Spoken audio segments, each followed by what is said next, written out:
கற்பி புரட்சி செய் ஒன்று செய். வாழ்க அம்பேத்கர், வாழ்க பெரியார், வளர்க நம் சமத்துவ ஜனநாயகம். உங்கள் அனைவருக்கும் என்னுடைய அன்பு வணக்கம். டிஎன்பிசி குரூப் 4 2026, அதாவது அடுத்த வருடம் வரக்கூடிய டிஎன்பிசி குரூப் 4 எக்ஸாமுக்கு படிக்கக்கூடிய ஏழை எளிய மாணவர்களுக்காக ஒரு அருமையான வாய்ப்பு. நமது ஜெய்பீம் அகாடமி அவங்களுக்கு ஃப்ரீயாக நம்ம கைட் பண்ண போகிறோம். யூடியூப் சேனல் மூலயமாக உங்களுக்கு வீட்டிலிருந்து படிக்கக்கூடிய ஏழை எளிய மாணவர்கள் நம்மளுடைய சேனல்ஸை டெய்லி நம்ம எடுக்கக்கூடிய வகுப்புகளை பார்த்து நீங்கள் எக்ஸாமுக்கு தயாராகலாம். இது ரொம்ப அருமையான ஒரு வாய்ப்பு.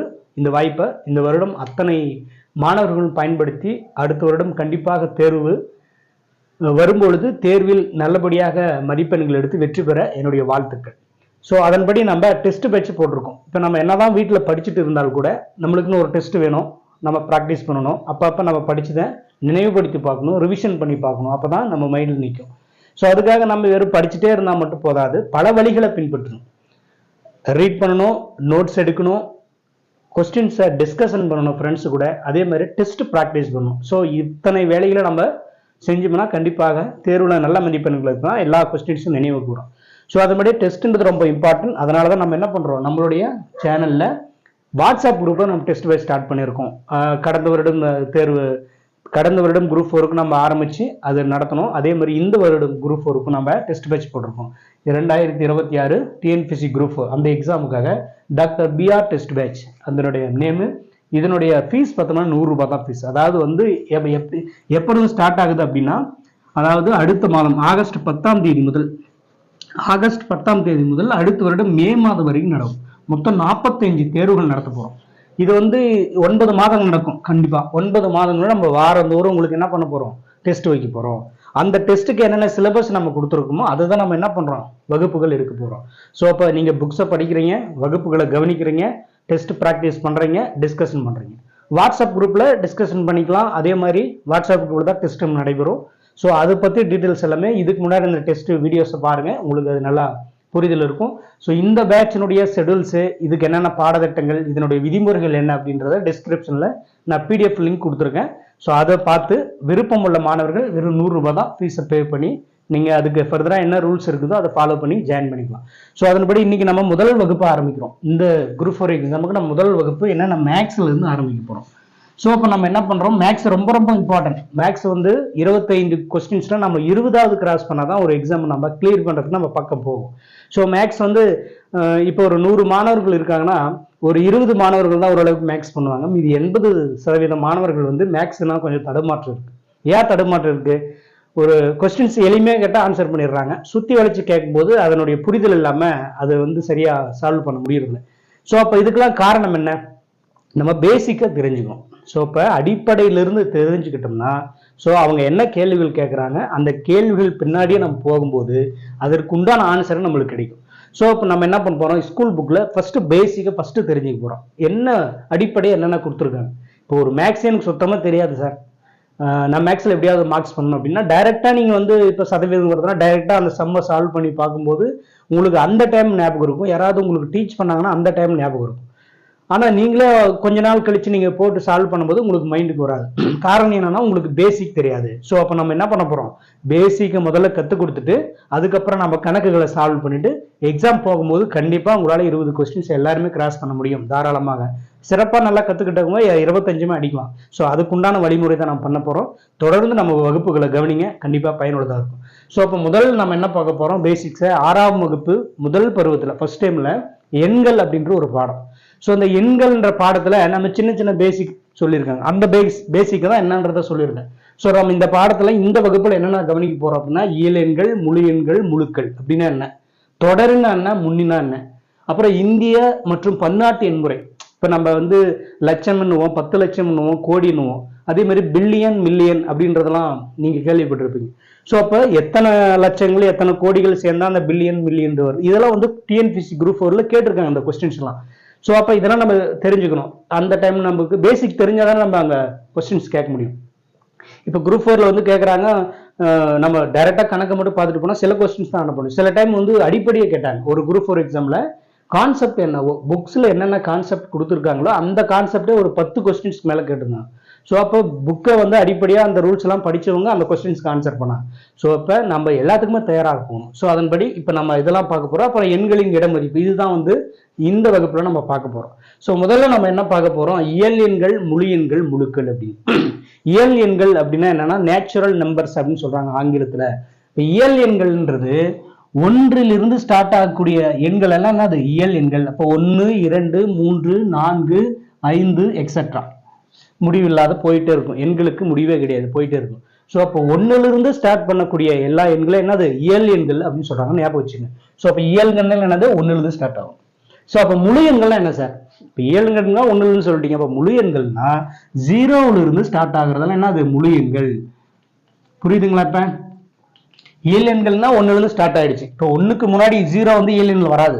ஓகேவா? இப்போ ஒன்னுல இருந்து 2 கேட்டா இயல் எண்கள். அதே மாதிரி 2 முழு எண் பண்ணா கண்டிப்பா இயல் எண்லயே வருது, முழு எண்லயும் வருது. 1 இயல் எண்ணில் வருது, முழு எண்ணில் வருது. இப்போ 0 மட்டும்தான் முழு எண்களை ஸ்டார்ட் ஆகுது. ஸோ அப்போ நல்லா தெளிவா புரிஞ்சுக்கணும். இயல் எண்கள்னா என்னது, ஒன்னுல இருந்து ஸ்டார்ட் ஆகக்கூடிய எண்கள் எல்லாமே இயல் எண்கள். முழு எண்கள்னா 0ல இருந்து ஸ்டார்ட் ஆகுற எல்லா எண்களுமே முழு எண்கள்.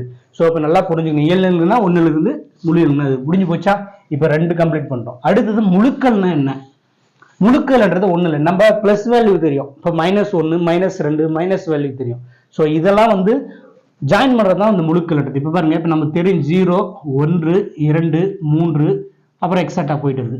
இந்த பக்கம் என்ன மதிப்பெண்கள் வரும், -1, -2, -3 இப்படி போகுமா எக்ஸட்ரா. ஸோ அப்போ இதுக்கு பேர் என்ன, அது முழுக்கள் அப்படின்னு சொல்றாங்க. புரியுதுங்களா? முழுக்கள்னா என்ன, இயல் எண்கள்னா என்ன, முழு எண்கள்னா என்ன அப்படின்றத புரிஞ்சுக்கணும். முழுக்கள்ன்றது 0ல இருந்து லெஃப்ட் சைடு இருக்கிற வேல்யூ எல்லாமே அது எக்ஸட்ரா போயிட்டே இருக்கும். அப்ப இங்க பாருங்க -360 அப்படின்னு இருக்குது, -1 இருக்குது. இதுல எது பெரிய மதிப்பெண்?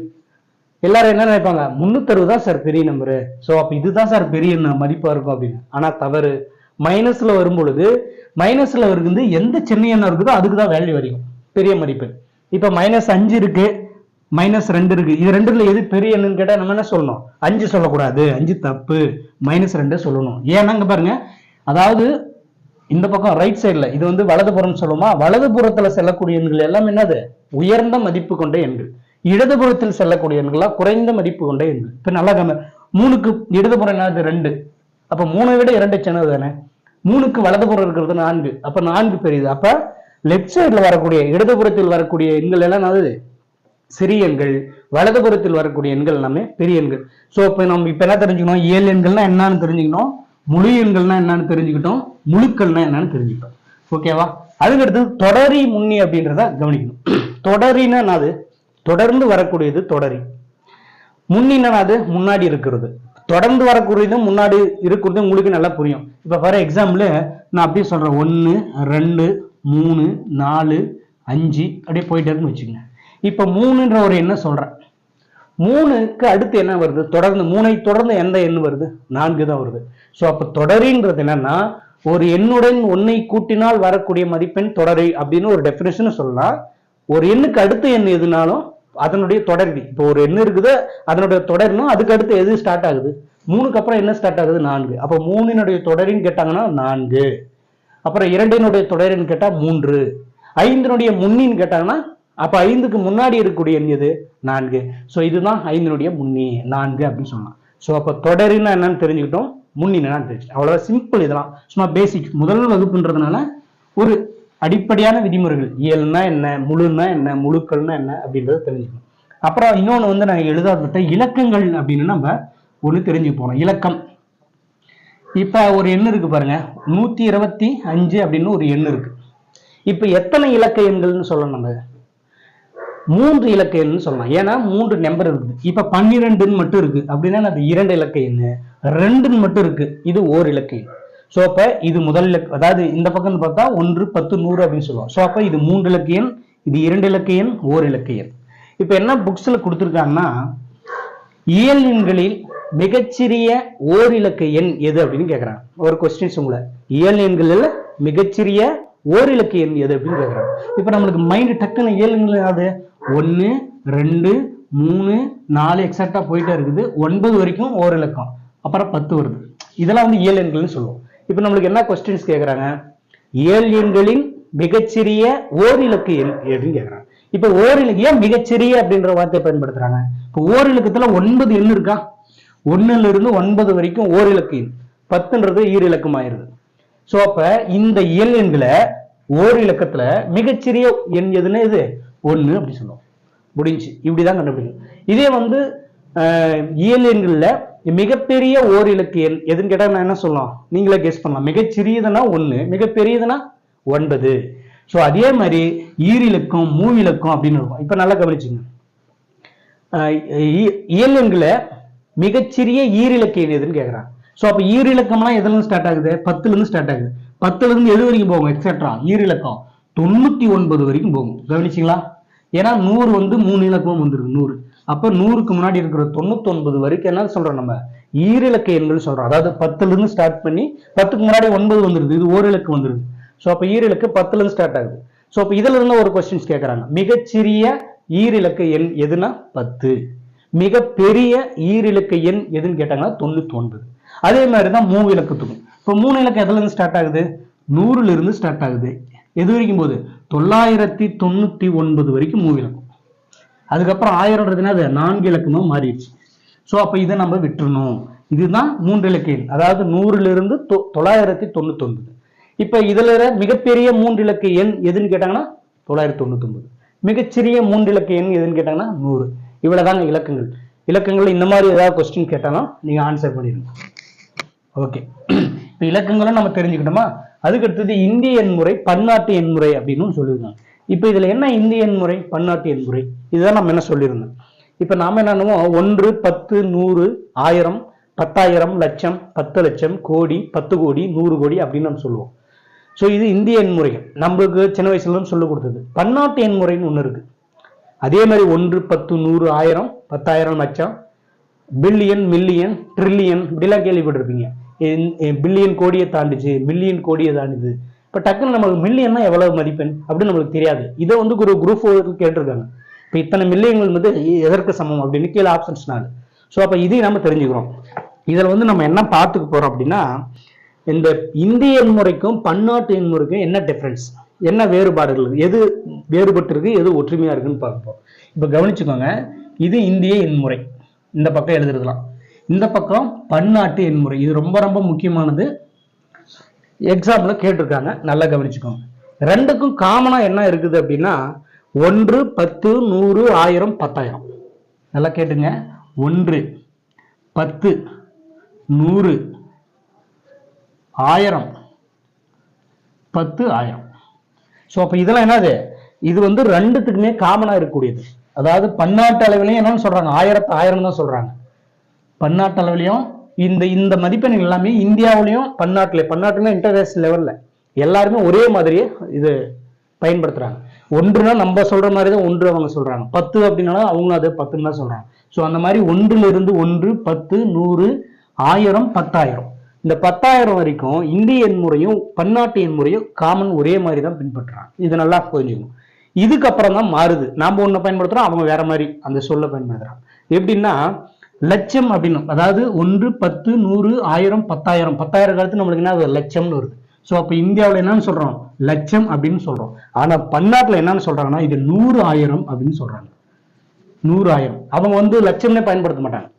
லட்சம்ன்றது நல்லா கவனிச்சுக்க, தமிழ் சொல்லுதான் பாருங்க, ஈன்னு வரும் பாருங்க. லட்சம்ன்றதுன்னா அது ஈன்னு ஸ்டார்ட் ஆகும். நம்ம இந்தியாவில் பயன்படுத்துறது. ஆனா பன்னாட்டுல என்னன்றாங்க 100,000 அப்படின்னு பயன்படுத்துறாங்க. இது ஒண்ணு. அதுக்கு அடுத்தது 10 லட்சத்தை என்னன்னு சொல்றாங்கன்னா இவங்க வந்து மில்லியன்றாங்க. இதுதான் நீங்க மில்லியன்றது, இதுக்குதான் மதிப்பெண்.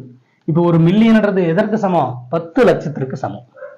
நல்லா புரிஞ்சு, இது ஒரு கொஸ்டின்ஸ் இந்த மாதிரி கேட்கறாங்க. அதுக்கு அடுத்தது கோடி, நம்ம என்ன பண்ணோம், லட்சம், 10 லட்சம் கோடியில சொல்லுவோமா. இப்ப நம்ம இந்தியாவில கோடின்றோம், அவங்க என்ன சொல்றாங்க அப்படின்னா 10 மில்லியன் அப்படின்னு சொல்றாங்க, 10 மில்லியன் அப்படின்னு சொல்றாங்க. சோ இந்த மாதிரி கேட்பாங்க, 10 மில்லியன் என்பது கீழ்கண்டவற்றில் எதற்கு சமம் அப்படின்னு ஆப்ஷன்ஸ்ல லட்சம், 10 லட்சம், கோடி, 10 கோடின்னு கொடுத்துருவோம். நம்ம என்ன பண்ணோம், டக்குன்னு இதை வந்து மெமரி பண்ணி வச்சுக்கணும், மனப்பாடமே பண்ணிக்கணும். ஸோ அப்ப 10 மில்லியன்றது கோடிக்கு சமம் அப்படின்னு நம்ம புக்ல படிச்சிருக்குமே.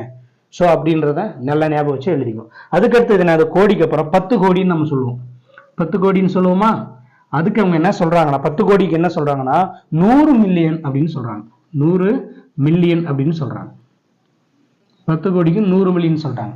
இப்போ நல்லா நம்ம அதுக்கு அடுத்தது 100 கோடி, 10 கோடி அப்புறம் 100 கோடி. 100 கோடிக்கு என்ன சொல்றாங்கன்னா அதுதான் என்ன, இந்த பில்லியன் சொல்றாங்க. இந்த கொஸ்டின்ஸ் தான் கேட்டாங்க குரூப் 4ல.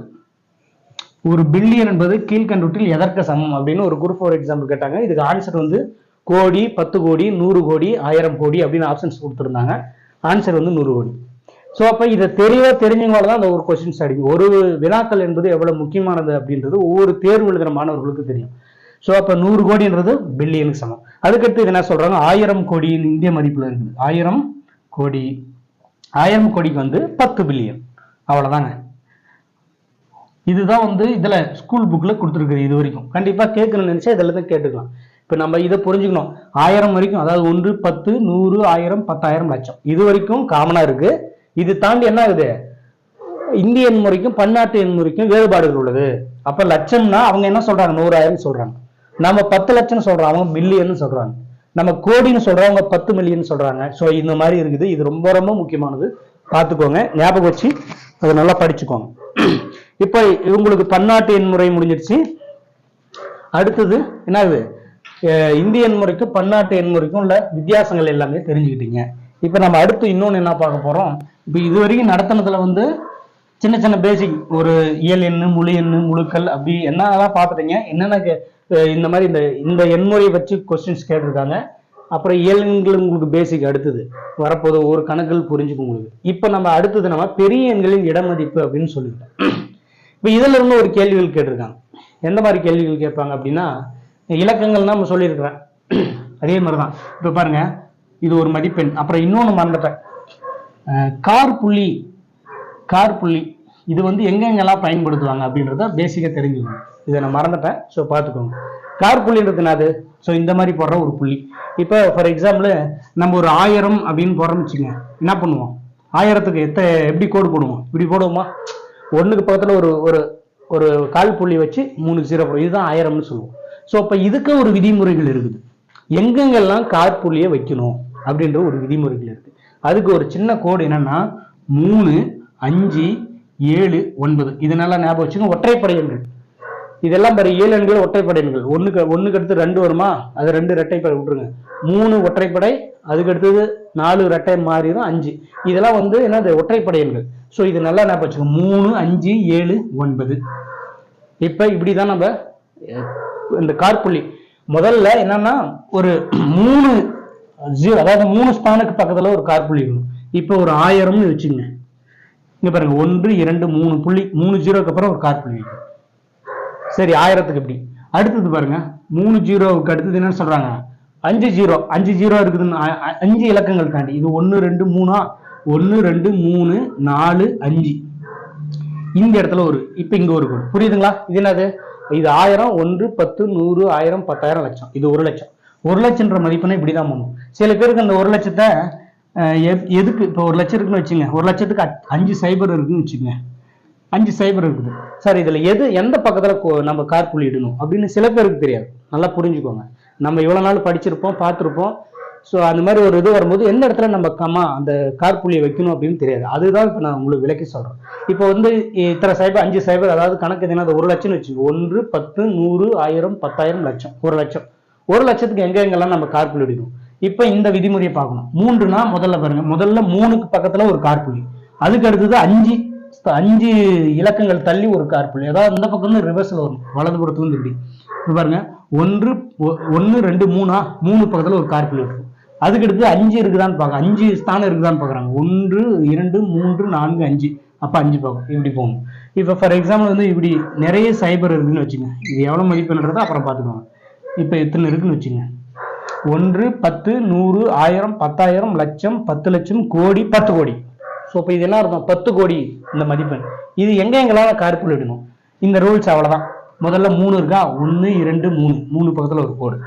அடுத்து 5 இருக்கா, இதுல இருந்து என்னணும், 1, 2, 3, 4, 5, 5 பக்கத்துல ஒரு கோடு. அடுத்தது நான் 7 இருக்குது. இப்போ எண்ணி பாருங்க, 1, 2, 3, 4, 5, 6, 7 பக்கத்துல. இவ்வளவுதாங்க. அதுக்கப்புறம் 9னா இதுக்கப்புறம் முன்னாடி இன்னொரு மதிப்பெண், இன்னொரு சைபர் வந்துச்சுன்னா அதுக்கு முன்னாடி நம்ம போடணும். ஸோ அவ்வளவுதான். ஸோ இதுதாங்க அந்த காற்புள்ளி பயன்படுத்துறது. நல்லா புரிஞ்சுக்கோங்க. முதல்ல இதுல இருந்து 3 ஸ்தானம் தள்ளி ஒரு காற்புள்ளி. அடுத்து அதிகமாக வந்துச்சுன்னா 5 ஸ்தானம் 1 2 3 4 5 அதுக்கு பக்கம் ஒரு காற்புள்ளி. ஸோ இதுதான் இந்த காற்புள்ளியை பயன்படுத்தக்கூடிய விஷயங்கள். இது வரைக்கும் தெரியாதவங்க தெரிஞ்சுக்கோங்க. இது சும்மா ஒரு சாதாரண பேசிக் தான் தெரிஞ்சுக்கிறது. அடுத்து நம்ம என்ன பார்க்க போறோம் அப்படின்னா பெரிய எண்களின் இடமதிப்பு அப்படின்னு சொல்லியிருக்காங்க. பெரிய எண்களின் இடமதிப்பு அப்படின்னு சொல்லியிருக்காங்க.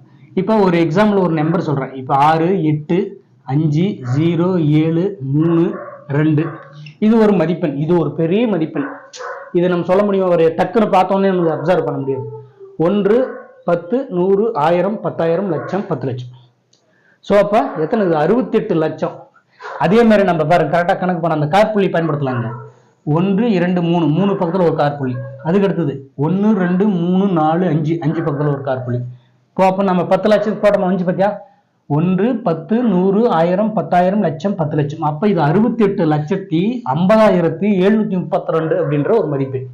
இப்போ இது நம்ம தெரிஞ்சுக்கணும். இப்போ காற்புள்ளி எங்க, இதனுடைய மதிப்பு என்னன்றதை தெரிஞ்சுக்கணும். இப்போ பாருங்க, இப்போ என்ன கொஸ்டின்ஸ் குரூப் 4 கேட்பாங்கன்னா இந்த மாதிரி கொடுத்துட்டு ஒரு நம்பரை கொடுத்துட்டு ஏதாவது ஒரு நம்பர் அடிக்கோடிட்டுருவாங்க. இப்போ 0 அப்படின்னு இருக்குது, அடிக்கோடிட்டுறாங்க. அடிக்கோடிட்ட எண்ணின் இடமதிப்பு காண்க. இந்த நம்பர்ஸை கொடுத்துட்டு ஏதாவது ஒரு எண்ணு கீழே ஒரு அடிக்கோடிட்டுட்டு கேள்வி என்ன கேட்பாங்கன்னா அடிக்கோடிட்ட எண்ணின் இடமதிப்பு என்ன அப்படின்னு கேட்பாங்க. ஆப்ஷன்ஸ்ல கொடுப்பாங்க. இப்போ நம்ம என்ன ஆப்ஷன்ஸ்ல என்னென்ன கொடுப்பாங்கன்னா 1000 கொடுக்கலாம், 100 கொடுக்கலாம், 0 கொடுக்கலாம், 10,000 கொடுக்கலாம். ஸோ இந்த மாதிரி இருக்குது. இதுதான் ஆப்ஷன்ஸ். நீங்க டக்குன்னு அடிக்கோடிட்ட எண்ணின் இடமதிப்பு என்ன அப்படின்னு கேட்பாங்க. இப்போ நல்லா கவனிச்சுக்கோங்க. 1 10 100 1000. இப்போ இந்த 0ன்றது என்னது 1000ன்ற ஒரு இலக்கத்துல 1000ன்ற ஒரு ஸ்தானத்துல இருக்குது. ஏன்னா இந்த இடத்துல 1ன்னு வந்துச்சுன்னா 1732 மாறிடுது. இப்போ 0ன்னு தான் இருக்குது. இப்போ இந்த எண்ணினுடைய இடமதிப்புன்னு கேட்டாங்கன்னா இப்போ இது 1 10 100 1000 வருதா. ஸோ அப்போ இந்த 1000ன்ற மதிப்பு இந்த 0வை பெருக்கிக்கணும். அப்போ 0 1000ஆல் பெருக்கினா அது 0வா. ஸோ அப்போ ஆன்சர் இதுக்கு என்னது 0. ஸோ இது குழப்பற மாதிரி இருக்கா. இப்போ பாருங்க அடுத்தது சொல்றேன் கவனிச்சுக்கோங்க. இது என்னடா அப்படின்னு. இப்போ அடுத்தது வந்து 0வுக்கு வேணாம், 5க்கு நான் போறேன்னு வச்சுக்கோங்க. 5க்கு போறேன். 5க்கு என்ன வருதுன்னு பாருங்க. 1 10 100 1000 10,000. 5 இருக்கிற இடத்துல அது 10,000 வருது. அப்ப 10,000 போட்டுக்கிறீங்க. 5ன்ற நம்பர்ல 5ஆல பெருக்கிக்கிறீங்க. 5 × 10,000 எவ்வளவு? 5 10,000 50,000மா. ஸோ அப்போ இதனுடைய மதிப்பு என்னது 50,000. இது ஆன்சர். ஆப்ஷன்ஸ்ல என்ன இருக்கும் தெரியுமா? 10,000 இருக்கும், 10,000 இருக்கும், 50,000 இருக்கும், 1000 கூட இருக்கும், 5,000. ஸோ இந்த மாதிரிலாம் ஆப்ஷன்ஸ் கொடுப்பாங்க. நம்ம சில பேர் குழம்பிட்டு 10,000 அடிக்கிறது. ஏன்னா அந்த 10,000ன்ற ஸ்தானத்தில் தான் இலக்கங்கள் இடமதிப்புன்னு கேட்கும்போது 1 10 100 1000 10,000. ஸோ அப்போ 5 இருக்குது 10,000ன்ற இடத்துல தானே இருக்குது. அப்போ 10,000 நம்ம அடிச்சிடலாமான்னு நினைக்கலாம். ஆனால் தவறு. அப்போ அந்த இடத்துல 10,000ன்ற இடத்துல இருக்குதுன்னா அந்த நம்பர் கூட அந்த 10,000 பெருக்கணும். பெருக்கும்போது நம்மளுக்கு என்ன 50,000 கிடைக்குது. இதுதான் சரியான பதில். சரி, ஓகே, இன்னொரு டைம் சொல்றேன். ஓகே, இப்போ இதுல வந்து 7னுடைய இடமதிப்பு அடிக்கோடிட்ட எண் 7. 7னுடைய இடமதிப்பு என்னன்னு கேட்குறாங்க. இப்போ அப்படியே போடுங்க. 1 10 100. 7ன்றது என்னது 7 இருக்குது. இது எத்தனாவது எந்த இலக்க ஸ்தானத்தில் இருக்குது? 100ன்ற ஒரு மதிப்புல இருக்கு. ஸோ அப்போ 7 × 100 அப்போ என்னது 700. ஏன்னா 732 தானே. அப்போ இந்த 32 கழிச்சுட்டு அந்த 7ன்றது 700 தான் நடக்குது. அதனால இது. ஸோ அப்போ இப்படி தான் இந்த இடமதிப்பு. இது ஒரு கொஸ்டின்ஸ் குரூப் 4ல கேட்டிருக்காங்க. நீங்க பழைய குரூப் 4 எக்ஸாம் கொஸ்டின் பேப்பரை எடுத்து பார்த்தீங்கன்னா இந்த மாதிரி ஒரு கொஸ்டின்ஸ் கேட்டிருப்பாங்க. இந்த பில்லியன் மில்லியன் கேட்ட மாதிரியா அதுல இருந்து கொஸ்டின்ஸ் கேட்பாங்க. ஸோ அப்போ இதுல இருந்து ஒரு சின்ன ஒரு 2 கொஸ்டின்ஸ் வந்து கேட்டிருக்காங்க. உங்களுக்கு பயனுள்ளதாக இருக்கும். ஒரு பேசிக்ஸ் இதுதான். சும்மா சின்ன நீங்க முதல் வகுப்புன்றதுனால எப்படி இனி வரும் வகுப்புல போக போக கொஞ்சம் கொஞ்சமா அப்படியே கொஞ்சம் கடினமாகிறது வந்துட்டே இருக்கும். நம்ம இதெல்லாம் எளிமையாக கற்றுட்டு போகும்போது அது உங்களுக்கு புரிதல் சூப்பராக இருக்கும். புரிதல் ஆனால் தான் நம்ம அடுத்த கணக்குகளை சால்வ் பண்ண முடியும். ஸோ இந்த வகுப்புகள் உங்களுக்கு கண்டிப்பாக பயனுள்ளதாக இருக்கும் அப்படின்னு நான் நம்புகிறேன். கண்டிப்பாக ஒவ்வொரு வகுப்புலையும் தொடர்ந்து கவனிங்க. உங்களுடைய ஃப்ரெண்ட்ஸ் யாராக இருந்தாலும் இதனுடைய வீடியோஸ் வந்து ஷேர் பண்ணி விடுங்க. இது ஏதாவது டவுட்ஸ் அப்படி இருந்தால் நீங்கள் கமெண்ட்ஸில் உங்களுடைய டவுட்ஸை கேட்கலாம். கண்டிப்பாக அடுத்த வகுப்பில் அந்த கமெண்ட்ஸை படித்து பார்த்துட்டு உங்களுக்கு ஒரு டவுட்ஸை நான் இதே வகுப்புகள் மூலிமா உங்களுக்கு நான் கிளியர் பண்ணுவேன். ஸோ அதே மாதிரி நான் சொன்ன அந்த டெஸ்ட் பேட்சில் விருப்பமுள்ள மாணவர்கள் இணைஞ்சுக்கோங்க. உங்களுக்கு தெரிஞ்ச நண்பர்கள் அப்புறம் உங்களுக்கு தெரிஞ்ச உறவினர்கள் யாராவது ஏழ்மையிலிருந்து படிக்கிறதுக்கு ஒரு சப்போர்ட் இல்லாத கஷ்டப்படுறாங்க, அவங்களுக்கு இதை வந்து ரெஃபர் பண்ணி விடுங்க. கண்டிப்பாக பயனுள்ளதாக இருக்கும். மீண்டும் அடுத்த வகுப்புல உங்களை சந்திக்கலாம். அதுவரை உங்களுடன் விடைபெறுகிறேன். நன்றி, வணக்கம்.